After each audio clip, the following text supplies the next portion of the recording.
ओम जय श्री हरि विष्णु। धर्म साधना परिवार के सभी सदस्यों को वैकुंठ चतुर्दशी की हार्दिक शुभकामनाएं। भगवान श्री हरि विष्णु और भगवान भोलेनाथ की कृपा सदैव आप पर बनी रहे। कार्तिक मास की शुक्ल पक्ष की चतुर्दशी तिथि को वैकुंठ चतुर्दशी के रूप में मनाया जाता है। आज के दिन को हरिहर मिलन का दिन भी माना जाता है कि धार्मिक मान्यताओं के अनुसार भगवान श्री हरि विष्णु जब देव उठनी एकादशी पर योग निद्रा से बाहर आते हैं तो कार्तिक मास की शुक्ल पक्ष की चतुर्दशी तिथि को भगवान शिव से मिलते हैं और भगवान शिव उन्हें दोबारा सृष्टि के संचालन का दायित्व संभालने को देते हैं और उसके बाद से सभी प्रकार के मांगलिक कार्य प्रारंभ होते हैं। क्योंकि शास्त्रों के अनुसार जब भगवान श्री हरि विष्णु योग निद्रा की अवस्था में होते हैं तो भगवान शिव ही सृष्टि के संचालक और संहारक दोनों के दायित्वों को निभाते हैं।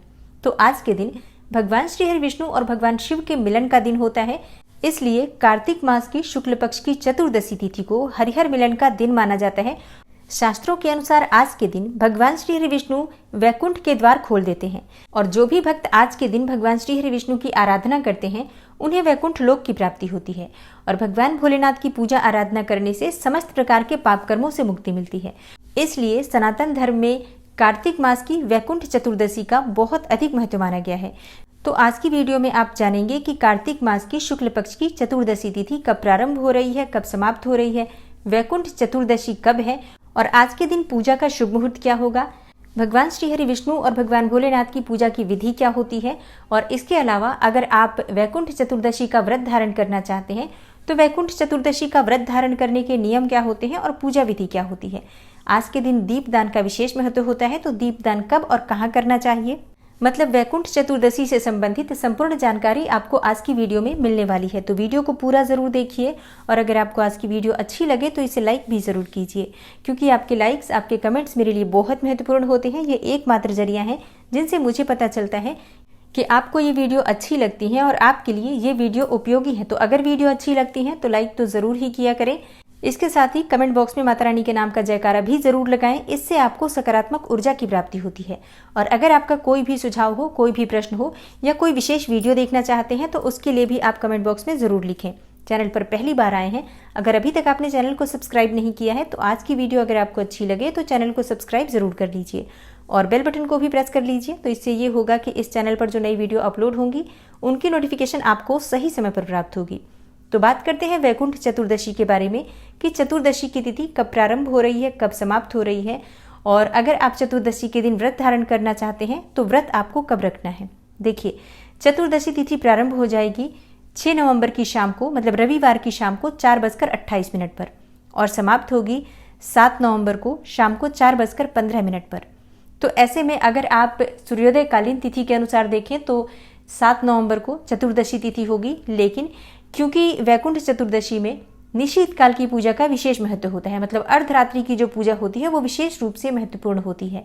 तो ऐसे में 6 नवंबर को अर्धरात्रि में निशीत काल में हमें चतुर्दशी तिथि प्राप्त हो रही है, इसलिए वैकुंठ चतुर्दशी 6 नवंबर 2022 रविवार के दिन मनाई जाएगी। दोस्तों, शास्त्रों के अनुसार आज ही के दिन, मतलब वैकुंठ चतुर्दशी के दिन भगवान श्री हरि विष्णु ने भगवान भोलेनाथ की पूजा आराधना की थी 1000 कमल के पुष्पों के द्वारा। और भगवान श्री हरि विष्णु की परीक्षा लेने के लिए भगवान भोलेनाथ ने अपनी माया के द्वारा उन पुष्पों में से एक पुष्प कम कर दिए, तो भगवान श्री हरि विष्णु ने अपने नेत्र निकालकर भगवान शिव को अर्पित कर दिए। इससे प्रसन्न होकर भगवान भोलेनाथ ने उनके नेत्र तो वापस किए ही, इसके साथ ही उन्हें सुदर्शन चक्र भी दिया और तभी से आज के दिन को वैकुंठ चतुर्दशी के रूप में मनाकर भगवान शिव और भगवान श्री हरि विष्णु की पूजा संयुक्त रूप से करने का विधान है। और इस दिन जो भी भक्त श्री हरि विष्णु और भगवान भोलेनाथ की पूजा एक साथ संयुक्त रूप से करते हैं उन्हें मृत्यु के बाद वैकुंठ धाम में स्थान प्राप्त होता है और जन्म मरण के चक्र से उन्हें मुक्ति मिल जाती है। और अब जानते हैं कि वैकुंठ चतुर्दशी के दिन पूजा के शुभ मुहूर्त कौन कौन से आपको प्राप्त हो रहे हैं। इस दिन बहुत सारे शुभ योग आपको प्राप्त हो रहे हैं। तो ब्रह्म मुहूर्त में जो पूजा का शुभ समय होगा वो सुबह 4:56 से सुबह 5:48 तक का समय है। तो अगर आप ब्रह्म मुहूर्त में उठते हैं तो ऐसे में आप सुबह उठकर स्नान कर सकते हैं इस समय में और दीपदान भी कर सकते हैं, पूजा भी कर सकते हैं। मतलब सुबह की जो ब्रह्म मुहूर्त की पूजा है अगर आप आज करते हैं तो बहुत श्रेष्ठ होगा। अभिजीत मुहूर्त का समय रहेगा सुबह 11:48 से दोपहर 12:32 तक। आप इस समय में भी पूजा कर सकते हैं और गोधूली वेला का, मतलब शाम को संध्या काल का जो पूजा का शुभ मुहूर्त है शाम को 5:41 से शाम को 6:07 तक है। तो इस समय में आप दीपदान कर सकते हैं, अपने घर के मंदिर में पूजा कर सकते हैं। चाहे तो आसपास कोई शिव मंदिर हो या भगवान विष्णु का मंदिर हो तो वहां जाकर भी दीपदान और पूजा कर सकते हैं। और अगला शुभ मुहूर्त है अमृत काल का समय, जो कि रात्रि में 9:39 से रात्रि 11:16 तक रहेगा। तो आप इस समय में भी पूजा आराधना और दीपदान इत्यादि कर सकते हैं। और जैसे कि वैकुंठ चतुर्दशी का महत्व होता है निशीत काल की पूजा का, तो निशीत काल की पूजा का शुभ मुहूर्त है रात्रि 11:45 से रात्रि 12:37 तक। और विशेष पूजा का जो मुहूर्त होता है वो निशीत काल की पूजा का ही मुहूर्त होता है। अगर आप चाहें तो इस समय पूजा आराधना विशेष रूप से भगवान शिव और विष्णु की दोनों की एक साथ कर सकते हैं। और वैकुंठ चतुर्दशी की तिथि पर रवि योग बन रहा है, जो कि पूजा के लिए बहुत शुभ माना जाता है। तो रवि योग का प्रारंभ हो रहा है 6 नवंबर को सुबह 6:40 पर और समाप्त होगा रात्रि 8:41 पर। तो पूरे ही दिन रवि योग है। शाम को संध्या काल में गोधूली वेला में भी रवि योग है। तो आज के दिन अगर आप पूजा करते हैं, व्रत करते हैं, तो उसका फल आपको कई गुना होकर प्राप्त होता है।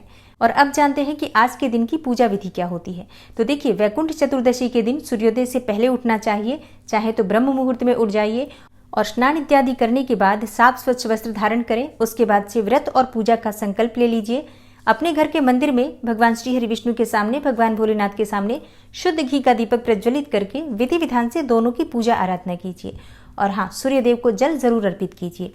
आज के दिन मध्य रात्रि में निशीत काल में भगवान श्री हरि विष्णु को और भगवान भोलेनाथ को अगर आप 108 कमल के पुष्प अर्पित करते हैं तो अत्यंत ही श्रेष्ठ होगा। घर के आसपास कोई मंदिर हो, भगवान भोलेनाथ का मंदिर हो, चाहे भगवान विष्णु का मंदिर हो, तो वहां जाकर भगवान भोलेनाथ का अभिषेक कीजिए, दीपदान कीजिए। आज के दिन पंचामृत से भगवान भोलेनाथ का अभिषेक करके और कमल के पुष्पों से भगवान भोलेनाथ का पूजन करना चाहिए। और भगवान श्री हरि विष्णु की भी विधि विधान से पूजा करके उन्हें पीले पुष्प और कमल के पुष्प अर्पित करने चाहिए। और अगर आपके पास कमल के पुष्प उपलब्ध ना हो तो ऐसे में आप पीले पुष्पों से, जैसे कि गेंदे के पुष्प होते हैं, उनसे भी पूजा कर सकते हैं।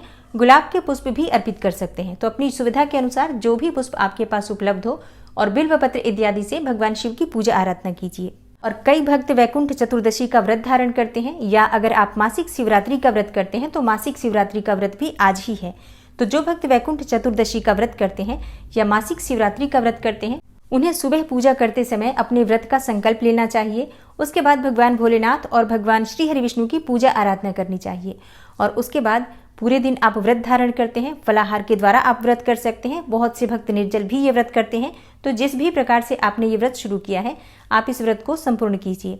शाम के समय प्रदोष काल में पूजा कीजिए और रात्रि में विशेष पूजा आप चाहें तो निशीत काल के समय में कर सकते हैं। वैकुंठ चतुर्दशी के दिन दीपदान का विशेष महत्व होता है। तो आपके घर के आसपास अगर कोई भी देव वृक्ष हो, जैसे कि आंवले का वृक्ष, पीपल का वृक्ष या फिर तुलसी का पौधा आपके घर में है, तो ऐसे स्थानों पर आपको अधिक से अधिक दीपदान करना चाहिए। अगर आपके घर के आसपास कोई भी जलाशय हो, जैसे कि अगर पवित्र नदी आपके घर के आसपास हो या फिर कुएं हो, पोखर हो, कोई भी पवित्र जलाशय हो, तो वहां जाकर आप दीपदान कर सकते हैं। अपने घर के मंदिर में, घर के मुख्य द्वार पर भी आप दीपदान कर सकते हैं। घर की छत पर, जैसे कि खुले आकाश में, आप दीपदान कर सकते हैं। इसी प्रकार से 14 दीपक आपको प्रज्वलित करके और अलग अलग स्थानों पर आपको दीपदान करना है, क्योंकि वैकुंठ चतुर्दशी के दिन 14 दीपदान करने का विशेष महत्व होता है। शास्त्रों के अनुसार आज के दिन जो भी भक्त आज के दिन 14 दीपदान करते हैं, उनके मन की समस्त कामनाएं पूर्ण होती हैं, मरणोपरांत मोक्ष की प्राप्ति होती है, वैकुंठ लोक की प्राप्ति होती है। तो ऐसे में आप अलग अलग स्थानों पर दीपक रख सकते हैं। 14 दीपक प्रज्वलित कर लीजिए। अपनी सुविधा के अनुसार आप चाहें तो शुद्ध घी से प्रज्वलित कर सकते हैं, और शुद्ध घी ना हो तो ऐसे में आप तिल का भी प्रयोग कर सकते हैं। और हाँ, अगर आप चाहें तो मिट्टी के दीपक का प्रयोग कर सकते हैं, या फिर आप आटे का दीपक भी बनाकर दीपदान कर सकते हैं। मुख्य रूप से दीपदान का महत्व है। आप जिस भी प्रकार से चाहे दीपदान कर सकते हैं। आज के दिन अधिक से अधिक दीपदान करना आपको वैकुंठ लोक की प्राप्ति कराता है। और वैकुंठ चतुर्दशी के दिन आंवले की पूजा विशेष रूप से महत्वपूर्ण होती है। तो आज के दिन आंवले की पूजा करना, आंवले के पास दीपदान करना, आंवले में अगर आप थोड़ा सा दूध अर्पित करते हैं तो ये भी बहुत श्रेष्ठ होता है। और इसके साथ ही अगर आप आंवले के नीचे बैठकर या खड़े होकर पूजा करने के बाद कनक धारा या श्री सूक्त का पाठ करते हैं, भगवान श्री हरि विष्णु के किसी भी मंत्र का जप करते हैं, तो आपके घर में स्थिर लक्ष्मी का वास होता है। तो घर के आसपास अगर कोई भी आंवले का वृक्ष हो तो वहां जाकर भी ये उपाय कर सकते हैं। और जैसा कि कई भक्त हैं जो इस समय कार्तिक मास में आंवले का पौधा गमले में लगाकर पूजा कर रहे हैं, तो ऐसे में आप अपने घर में भी इस उपाय को कर सकते हैं। पूजा करने के बाद वहीं बैठकर एक आसन लगाकर बैठ जाइए और शाम के समय विशेष रूप से ये उपाय कीजिए। मतलब शाम के समय संध्या काल में दीप प्रज्वलित करने के बाद वहीं बैठकर कनकधारा स्तोत्र का पाठ कीजिए। ये उपाय आप चाहें तो सुबह भी कर सकते हैं, कोई समस्या नहीं है, लेकिन शाम के समय विशेष रूप से महत्वपूर्ण होता है।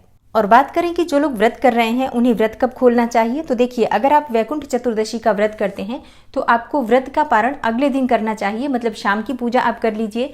और अगर हो सके तो रात्रि में जरूर कीजिए पूजा, क्योंकि रात्रि की पूजा ही विशेष रूप से महत्वपूर्ण होती है। तो निशीत काल की पूजा का शुभ मुहूर्त नोट करके रखिए और उस समय कहीं जाने की जरूरत नहीं है। अपने ही घर में, अपने घर के मंदिर में एक शुद्ध घी का दीपक प्रज्वलित कर लीजिए। आप चाहे तो शाम से ही दीपक प्रज्वलित करके रखिए और पूरी रात्रि अखंड रखिए, मतलब पूरी रात्रि प्रज्वलित रहे, इस बात का ध्यान रखिए। या फिर आप उस समय भी दीपक प्रज्वलित कर सकते हैं जिस समय आप पूजा कर रहे हैं। हाँ, दीपक आप शुद्ध घी का प्रज्वलित करें, अत्यंत श्रेष्ठ होगा। शुद्ध घी ना हो तो आप तिल का भी प्रयोग कर सकते हैं। और घर के मंदिर में दीपक प्रज्वलित करके भगवान भोलेनाथ, माता पार्वती, श्री हरि विष्णु और मां लक्ष्मी, इन सब की आराधना संयुक्त रूप से कीजिए और अपने मन की जो भी कामना आप इस समय करते हैं, निश्चित ही वो कामना पूर्ण होती है। तो जरूरी नहीं है कि जो लोग व्रत करेंगे वही ये पूजा कर सकते हैं, सबको ये पूजा करनी चाहिए। संभव हो तो हर किसी को आज के दिन रात्रि में निशीत काल में भगवान भोलेनाथ और भगवान श्री हरि विष्णु की पूजा जरूर करनी चाहिए। और अगर आपने अब तक वैकुंठ चतुर्दशी की पूजा निशीत काल में नहीं की है तो इस बार मेरे कहने पर करके देखिए, विश्वास रखिए आपको बहुत अच्छा लगेगा। और इस पूजा का जो चमत्कारी लाभ आपको प्राप्त होगा उसका वर्णन शब्दों में नहीं किया जा सकता है, तो आप स्वयं अनुभव करके देखिए। और हाँ, कल आप वैकुंठ चतुर्दशी की कथा भी जरूर सुनिएगा। और पूर्णिमा व्रत की वीडियो चैनल पर अपलोड हो चुकी है, अगर आपने अब तक नहीं देखा है तो उसे जरूर देख लीजिए। मिलती हूँ मैं आपसे अगली वीडियो में, तब तक के लिए नमस्कार।